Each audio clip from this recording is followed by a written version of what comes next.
Hello there. What is going on, my friends? We're going to be talking about the Star Wars Legion Rules reference update. For the Kashyyyk wave, we've got ourselves a one-pager.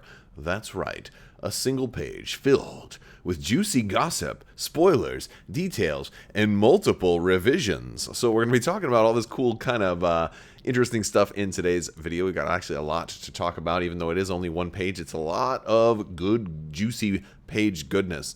And if you guys are new here to the channel, there is a new round of the $25 Amazon gift card giveaway going on right now. You just have to be a subscriber and leave a comment on this or one of my videos to enter to win that giveaway. It's as simple as that. Plus, we also have some giveaways going on in Discord for some promos, as well as on Patreon as well. So I've got giveaways going on like almost all over the place. So so be sure to check the links in the description below as well for some of those other links. I'd love to have you join. Follow me on social media, all that other stuff. We got t-shirts and merch and all that stuff down below. It's all down there in the description. But let's go ahead and start talking about what you came here for. It's that Star Wars Legion Rules reference update from Atomic Mass Games this time. And this one's for the Kashyyyk wave. So instead of giving us an entire new rules reference guide, this is just more of a standalone single-page addendum, I guess is probably the best way to put this. And that it's just a rules reference update rather than an entire new RRG or rules reference guide. And this is, I think, one of the first times we've seen like AMG kind of put something like this out after Luke Eddy and a lot of the other FFG people have departed. So it was interesting because there actually were a couple of little changes made already to it, and so it's been kind of republished. I think this is the third iteration of it, and so we're going to talk about the different things that happen in this video. So first off is Ataru Mastery. Yoda has Ataru Mastery, and there's a little bit of clarification here. A unit that has Ataru Mastery keyword can perform up to 2 attack actions. After it performs an action, it gains 1 dodge token. After it defends, it gains 1 aim token. While defending against a ranged attack, if it spends a dodge token, the attacker suffers 1 wound for each surge result rolled. Thank you. The defender must spend at least 1 dodge token, and at least 1 hit or critical result must be canceled in order for the attacker to suffer 1 wound. If all hit results, and this is interesting, if all hit results would be canceled by cover, the defender can still spend a dodge token in order to gain the benefits of Ataru Mastery, including causing the attacker to suffer 1 wound, which is interesting.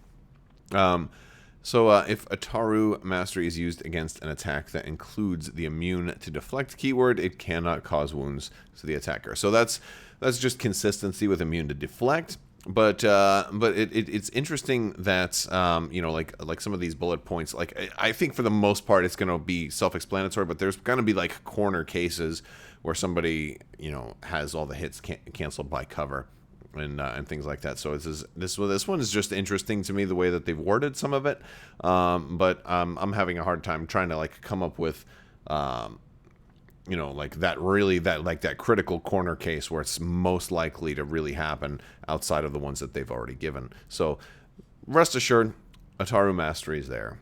Yoda's, and for the most part, I think it was self-explanatory. I think this one is one that they're just giving you the things that that you need to know, because all the new rules that are on cards, they're also going to just write the same text here, usually with a little bit more language, a little bit more clarification. And we also have guidance and override. Those we kind of already know what they do. Guidance is basically Yoda's pulling the strings. It gives somebody an action, but it can't be an attack action, but it can be a standby or something else, which is interesting. Override is you can gain a suppression token and let somebody else ignore AI. Again, that's also already spelled out on the cards. Overrun, this was a big one. This is for the Radanasp. Somebody posted a Radagast, a Radanasp, the brown, from the Hobbit movies, which is really funny. But for the Fluttercraft, because this one was supposed to have Overrun on the unit card, or so the article said, but it's apparently going to be on the gunner, and it's actually affixed to a weapon. We're going to have a new symbol type. So an Overrun weapon is a weapon with a red Overrun icon on it. So apparently that's going to be where you would see the melee or ranged symbol on a weapon. You're going to see an overrun symbol, which is going to look kind of like like a Q, I guess. You know, kind of like a little circle there with the kind of slash through it, and it will most likely say the overrun keyword underneath there as well. So you're going to have kind of two indications that it's an overrun weapon, is my guess. Okay, so we'll get that confirmed once we actually see the Grenadier, which is supposedly going to have this overrun X keyword. And so you'll either have like overrun 1, overrun 2, overrun 3, something to that effect. I'm guessing the Grenadier will be overrun 2, and we'll talk about why here in a minute, because a unit with the overrun weapon can perform an overrun attack after it performs a standard move in which it moved through an enemy unit. After completing the move and resolving any displacement, the unit with the overrun weapon performs an attack against the unit it moved through using only its overrun weapon. Only. So no fire support, nothing else. And of course it specifically excludes fire support, and this part is actually on the next page, but there's basically double locking out fire support. So if there's anything else that's like similar to fire support in the future, again, this is the only weapon that can be used. If a unit can perform multiple overrun attacks during its activation, it must perform a separate move through an enemy for each overrun attack. So in other words, if you were to move through 2 different units, you're not going to be, it sounds like basically you can't attack both of them. You'd have to, you'd want to, you only get 1 overrun attack per move that you move through somebody. Overrun attacks are not ranged attacks. Game effects that apply to ranged attacks do not apply to overrun attacks. For example, it ignores cover, kind of like a melee attack, right? Kind of. And you can't use fire support, and you're not going to get suppressed unless, of course, the weapon has a suppressive keyword. So it's actually closer to a melee attack, but it's also not a melee attack either. And so if somebody were to say, like, well, this is not a ranged attack. Well, I'm immune to pierce and melee. I'm like, well, it doesn't matter because this isn't a melee attack. It's an overrun attack, so it's a third attack type, which is kind of cool, and so that's what it is. My big question when I first read this was, wait a second, if I move, let's say I'm gonna do, and of course this is, I think the key to making the Fluttercraft good, because it's got the compulsory. You're going to move through somebody, get a free attack. Of course, I'm curious how good of an attack it's going to be. But here's an interesting thing: is like, can I still perform a regular attack if I do an overrun attack? Because you can only attack once, right? Well, you can only make 1 attack action. So I suppose, since this is not an attack action, but just rather a free attack that you can do. And, that I suppose you could potentially move over somebody, overrun, and then also shoot. I believe you would be able to do that, but, let me know what you think down in the comment section. That's the way it looks to me, because it is not an action to perform the overrun attack, right? A unit with overrun weapon can perform an overrun attack after it performs a standard action. So it doesn't say an overrun attack action. So like, I feel like the overrun attack is a result of the move, so therefore connected to the move, therefore free action. I mean, because heck, you can do your compulsory at the end, so you can take your 2 actions, you can aim and shoot, then do your compulsory, move through somebody. Do you now not get to do your overrun attack because you already attacked during your turn? So like, it sounds to me like it's a free attack, and you can potentially get multiples of them. Now, if you only have overrun 1 and you move through somebody 3 times, you're only going to get the first attack. You're not going to get the other 2. So, depending on how many overrun you have. Now, the reason I said it might be overrun 2 is because if you look at the Persuader tank or the Snail tank, like looking on Wikipedia and stuff like that, it seems like it could possibly also have overrun. Maybe a little bit less, maybe only overrun 1, because I mean, it's probably, not gonna, my guess is it won't have compulsory. My guess is it won't, it wants to run over stuff, and I'm hoping it destroys barricades, but I'm guessing, so we might see overrun on both factions here. And if so, the Persuader tank is definitely the one to do it. We also have programmed. So this kind of answers a little bit about those different protocol cards that we've seen, although we haven't seen the text on them yet. We know that there's 3 different kind of like programming cards, and so those will show up on the Persuader tank and on the Spider Droid. So they'll obviously have a programmed keyword, and they have to have one of those 3. And so that is pretty interesting that that'll be a mandatory effect. And then, of course, reinforcements, which we've learned, which I think is actually going to be a really, really groovy new keyword to get your tanks and or your snipers into a great position that they can't be out-deployed. And it'll be really good for lower activation units as well. So if you're running AATs or Persuader tanks, now or a sniper with them too, you might be able to get some of those deployed in really good positions with the reinforcements keyword.